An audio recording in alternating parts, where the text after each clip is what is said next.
আসেন আমার সাথে আসেন, বসেন। জাহিদ, আপনি এত রাগ করলেন কেন? জিয়াদের কত বড় সাহস, ও তোমার বাড়ি ছেড়ে চলে যাইতে বলে। তুমি যাবা না, তুমি কোথাও যাবা না। আমি আপনারে ভালোবাসি, আপনার সাইডে আমি কই যাবো? আপনার সাইডে আমি কোথাও যাব না।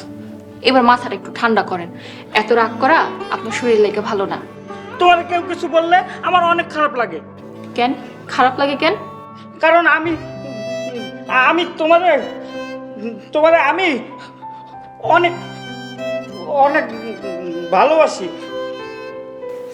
তাই ভালোবাসা কি আপনি বুঝেন? তোমার না দেখলে আমার অনেক খারাপ লাগে, আমার এই যে এইখানে খারাপ লাগে, আর তোমার দেখলে আমার এইখানে অনেক ভালো লাগে। মাশাআল্লাহ, আমার লাগে আপনার এই ভালোবাসা আল্লাহর তরফ থেকে আমার কষ্টের উপহার। তুমি কিন্তু আমার ছেড়ে যাইবে না, কোথাও যাইবে না। আমি আপনার ছাড়া কোথাও যাব না। আপনি এবার একটু শান্ত হন। কি হইলো, একটু হাসেন। এই তো লক্ষ্মী ছেলে, আপনি একটু বেশি রাগ করবেন না। আচ্ছা,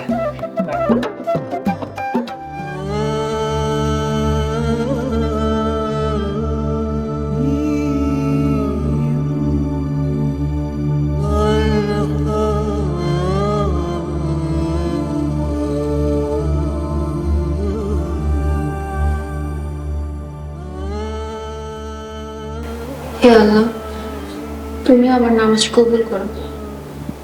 তোমার দরবারে হাজারো শুকরিয়া। আমি আমার মানসিকভাবে অসুস্থ স্বামীর ভালোবাসা পাইছি। এই পাওয়া তোমার খাস রহমত ছাড়া আর কিছুই না। আল্লাহ, তুমি আমার স্বামীরে ভালো কইরা দাও, যাতে সে বাকিটা জীবন তোমার ইবাদত বন্দিগি কইরা কাটাইতে পারে।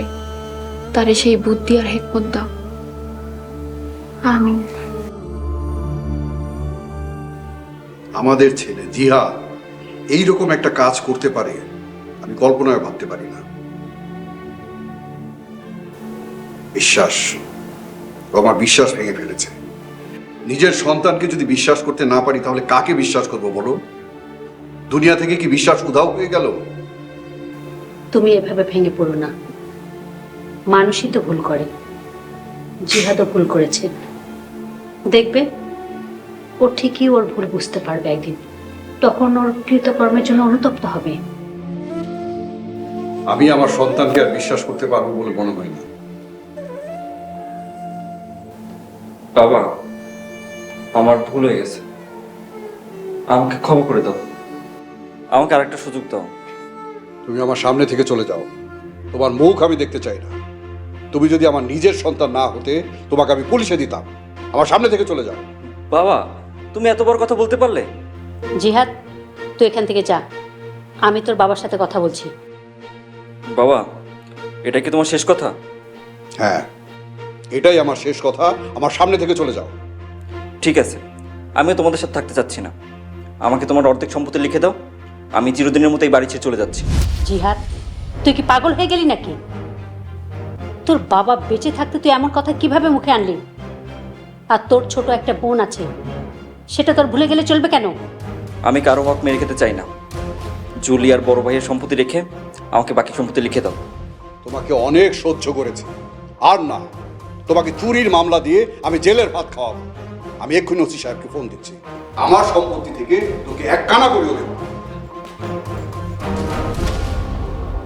জিহাদ, কি পাগলামি শুরু করেছিস? তোর এত বড় স্পর্ধা, আমার হাত থেকে ফোন কেড়ে নেস? আমার স্পর্ধার কিছুই দেখোনি।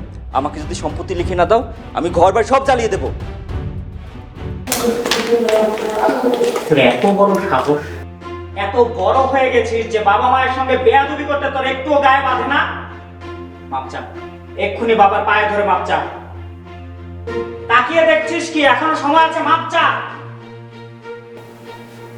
বাবা, আমি ভুল করছি, আমাকে ক্ষমা করে দাও। জাহিদ, কতদিন পর তোর মুখে বাবা ডাক শুনলাম। তুই তুই সুস্থ হয়ে গেছিস, ভালো হয়ে গেছিস? জাহিদের মা, আমি কি সত্যি দেখছি নাকি কল্পনা? এই সবই সত্যি। এই অসাধ্যকে সাধন করেছে আমাদের বৌমা। আমার সংসারে আল্লাহর রহমত হয়ে এসেছে আমার বৌমা। সবই আল্লাহ তাআলার রহমত মা। বাবা মা, আপনারা জিহাদকে ক্ষমা করে দিন। বাবা, ও ছোট মানুষ, বয়স কম, বুঝতে পারেনি। তুমি ওকে মাফ করে দাও। আর আমি কথা দিচ্ছি, এরপর থেকে আমরা দুই ভাই মিলে তোমার ব্যবসা দেখাশোনা করব। তোমাকে আর এসব নিয়ে একদম চিন্তা করতে হবে না।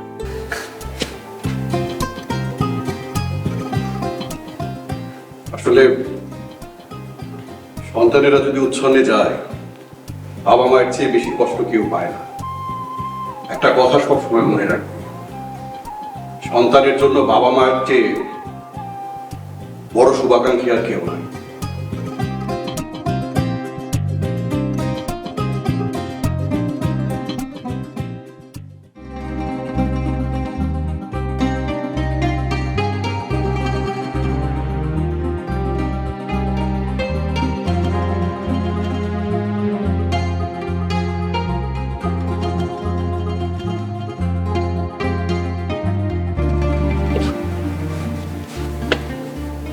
কোথায় ছিলে এতক্ষণ?